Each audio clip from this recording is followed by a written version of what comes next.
Hej och välkomna till Novaportalen. Vi står och sänder live här på Harmoniexpo i Solnahallen. Idag är det söndag och vi har med oss en väldigt speciell gäst.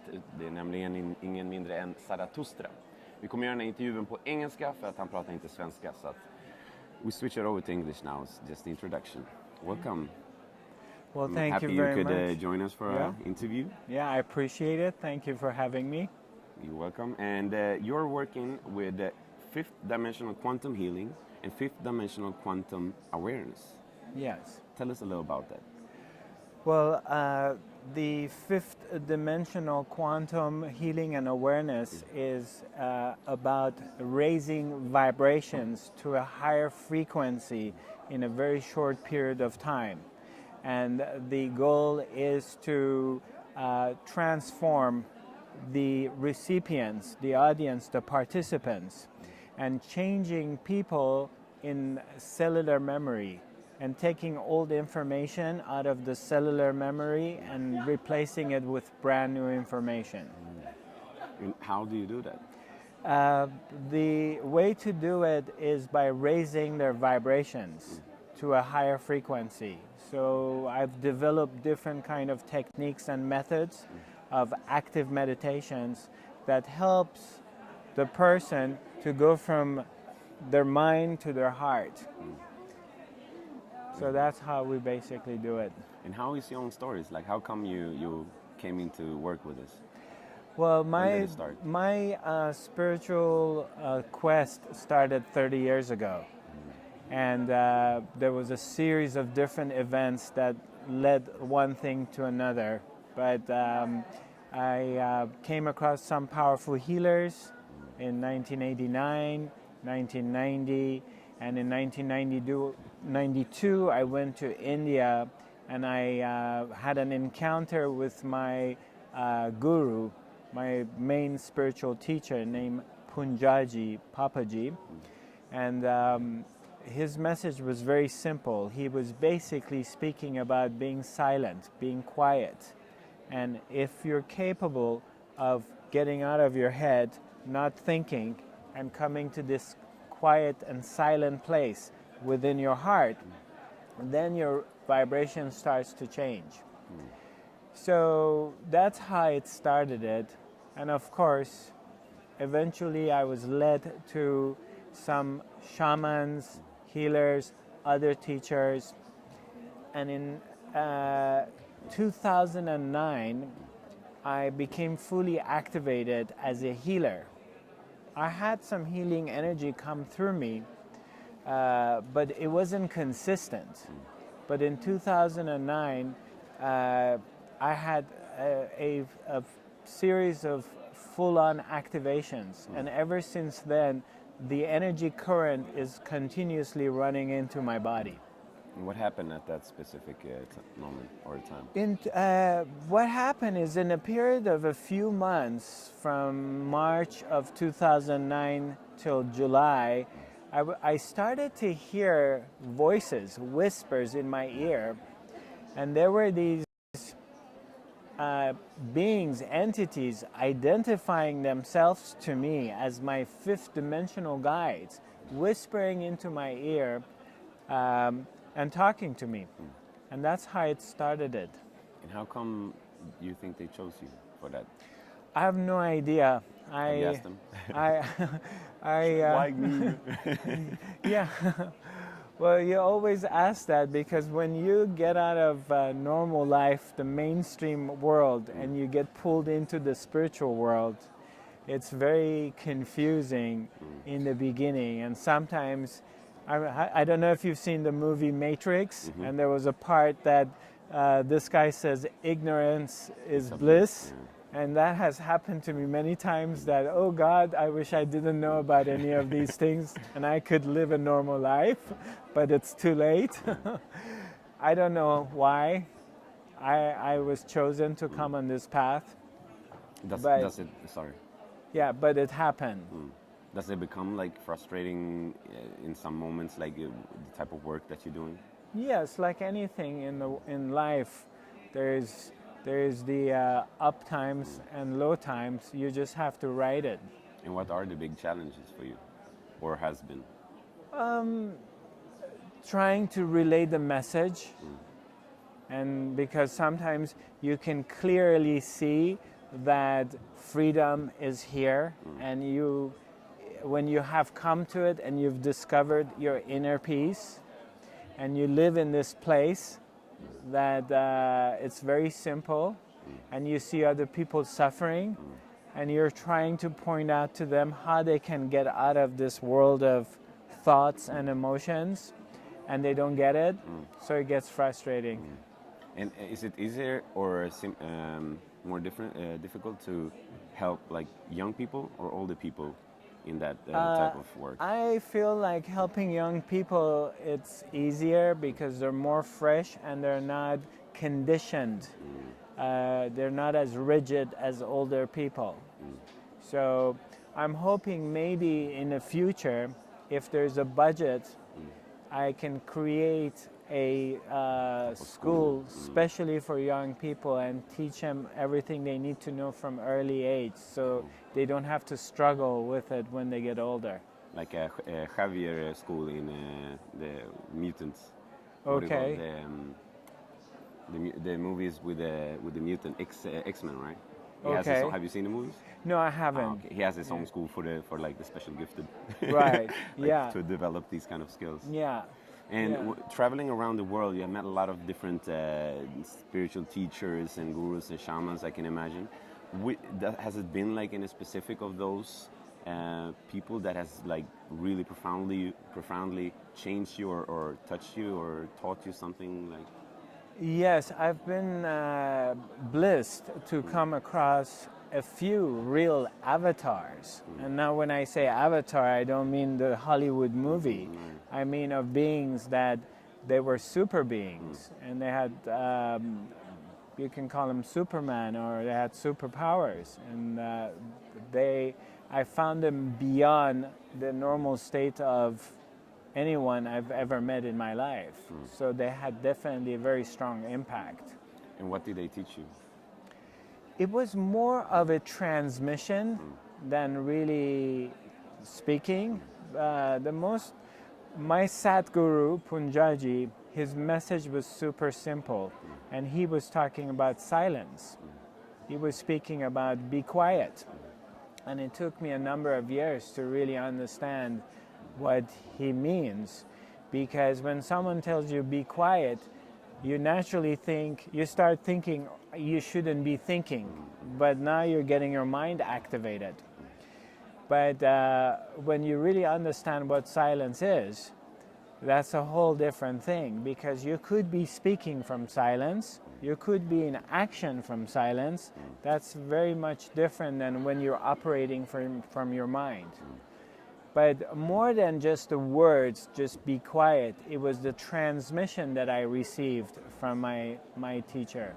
Beyond words. Beyond words. And when you're doing your healing work, I've seen you do a lot with both with different type of techniques and tools and sounds. Yes. This is sounds that I'm curious about. How does it work? Well, sound vibration, sound is very therapeutic, and in the future, we're not going to have, for example, if they're going to do a surgery on somebody, whatever that surgery is going to be, in the future technology, we're not going to be cutting through anybody's body. Everything's going to be it's only going to be vibrations, and we can change or shave bones or cut through the tissue or shift things in a human body through vibrations, whether it's sound or light or it's wind, like sending certain kind of vibration in a certain frequency to a human body and shifting things around.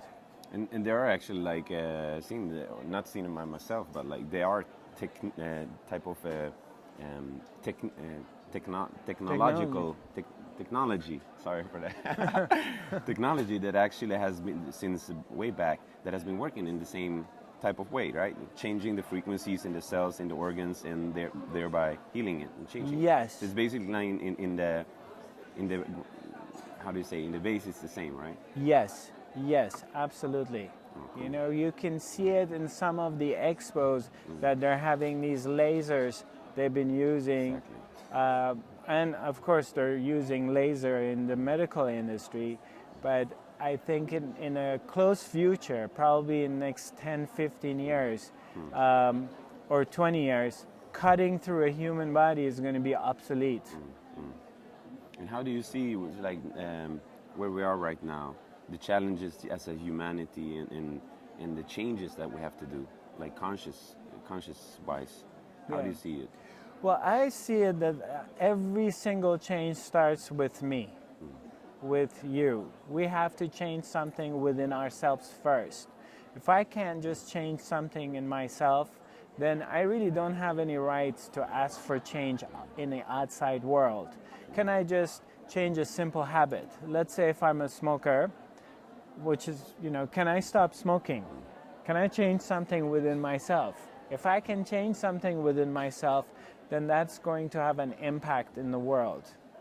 So generally, we've been conditioned and we believe and we like to point finger at others, the governments, the systems, and saying this is wrong, that is wrong. But we're not willing to change anything within ourselves. So I feel everything starts with myself. Well, what can we do then? It's like me, for example, when it comes, I know I cannot change the whole bigger picture and I can only work with myself. But what is it that I can do to be able to create an impact? Right. The more you become quiet, the less mind activities, because this world that we're dealing with, this is a 3D world, and it's a third dimensional world of duality, and it's thought patterns. So the more we get out of our mind, the more we become quiet, what happens is the more your vibration start to rise to a higher frequency.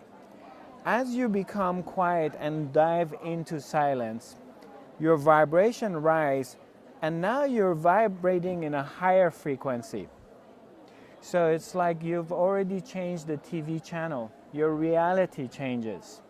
So it's really an inside job. You don't need to change anything in the world. You just change something within yourself, and then you're exposed to a new reality. So you're saying it's more of meditation that we need, like to be able to go down in silence, especially like the people that live and work in this type of society. It's difficult to cut out all the noises and distractions. Right.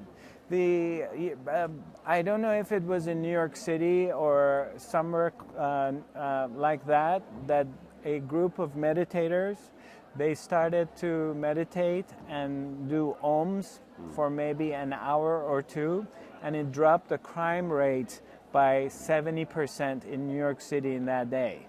Wow. So if we as a society become very silent and quiet and get out of the fear that they keep feeding us from the media, because the media keeps pumping fear all the time and creates anxiety and gets the mind activated. If enough of us go into silence and become quiet, I guarantee that things in the world will change very quickly. Interesting. And how is the shamanistic community, or not community, but like how widespread is shamanism worldwide today? Well, I'm not exactly sure. I don't have a statistic of it, but it's one in Rio de Janeiro. It's one.